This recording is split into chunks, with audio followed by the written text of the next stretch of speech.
जंगल में अभी जोरदार बारिश शुरू है। लाडो के दोनों बेटे खिड़की से बाहर बारिश को देख रहे थे। तभी अचानक जोर से बिजली गिरने की आवाज आती है। बच्चे आवाज से डर जाते हैं और अपनी माँ के पास आ जाते हैं।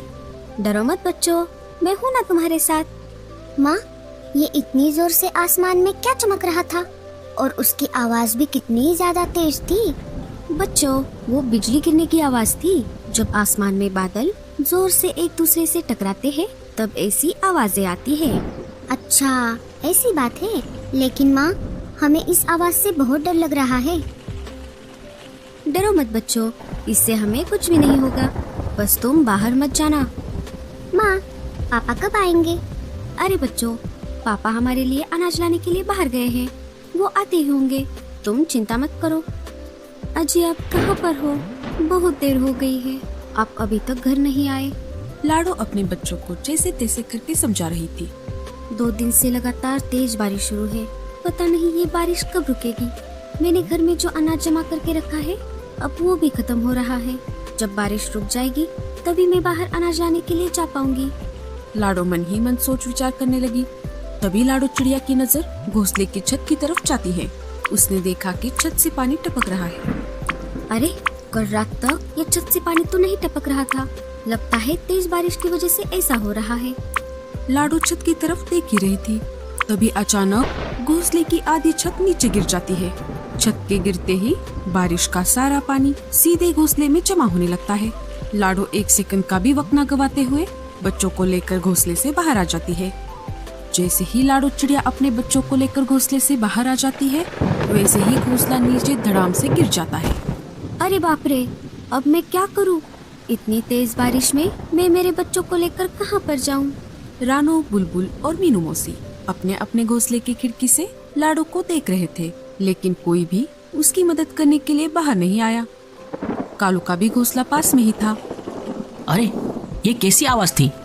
जैसे ही कालू ने अपने खिड़की से बाहर झांक कर देखा, उसने देखा कि लाडो का घोंसला नीचे जमीन पर गिर गया है और लाडो अपने दोनों बच्चों को लेकर नीचे एक पेड़ की टहनी पर बैठी हुई है। अरे, ये कैसे हो गया? लगता है तेज बारिश की वजह से लाडो का घोंसला टूट गया। मुझे जाकर उसकी मदद करनी होगी। गोरी कौवी भी ये सब खिड़की से देख रही थी। बड़े आए मदद करने वाले। कोई जरूरत नहीं है उसकी मदद करने की। उसे अपना घोंसला पहले ही पक्का कर लेना चाहिए था।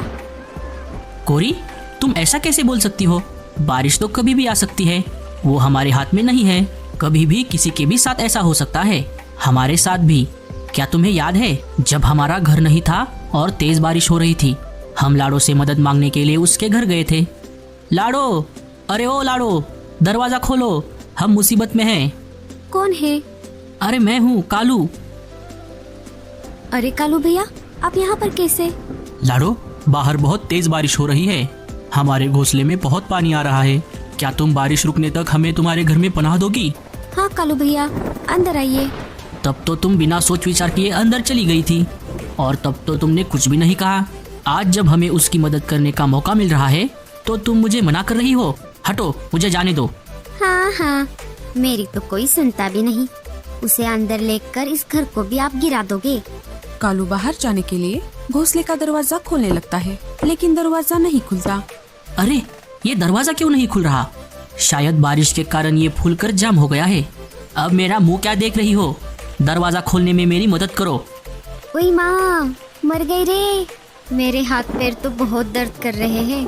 मैं तो चली सोने। डुगू बेटा, आओ मेरे पास। आज तुम अपने माँ के पास सोओगे, पापा के पास नहीं सोओगे। हाँ मम्मी, मैं तुम्हारे पास ही सोऊंगा। गोरी, तुम मेरी मदद ना करके ठीक नहीं कर रही। अरे लाडो, ये कैसे हो गया? तुम सब ठीक तो हो ना?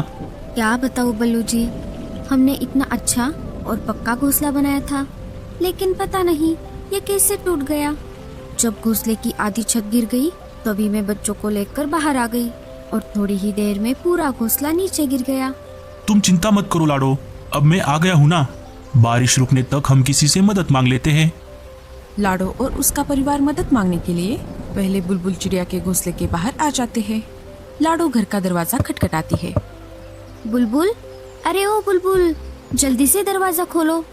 बुलबुल चिड़िया जानबूझकर बिना घोंसले का दरवाजा खोलते हुए खिड़की से ही लाडो से बात करती है। क्या है लाडो? लाडो सारी बातें बुलबुल को बता देती है।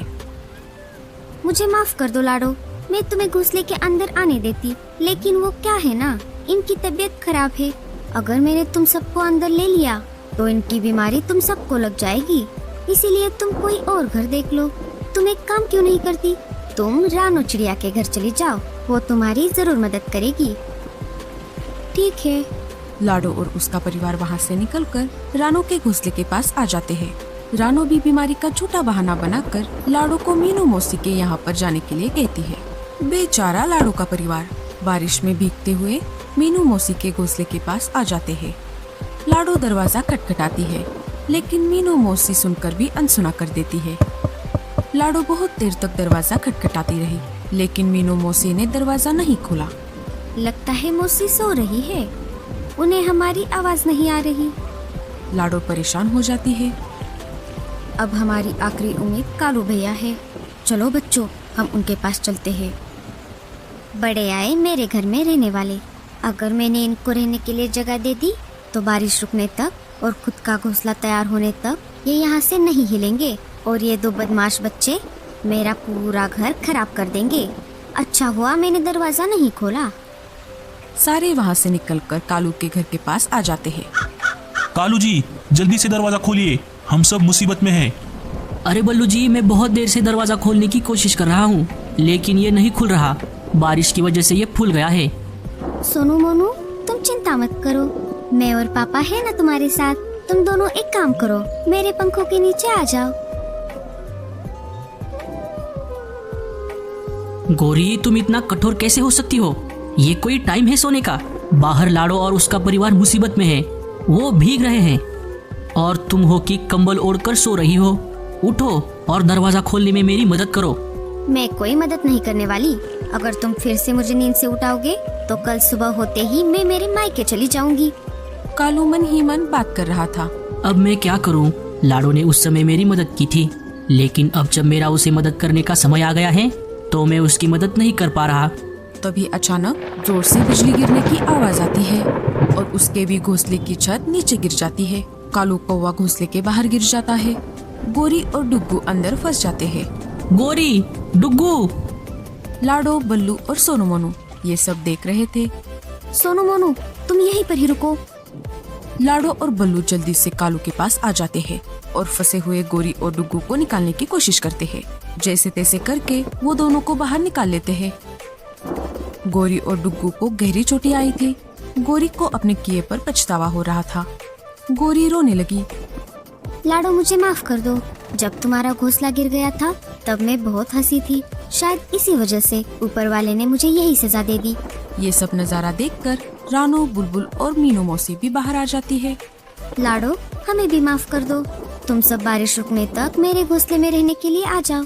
सारे मिलकर लाडो और कालू के घर को फिर से बनाने में मदद करते हैं और सब हंसी खुशी रहने लगते हैं।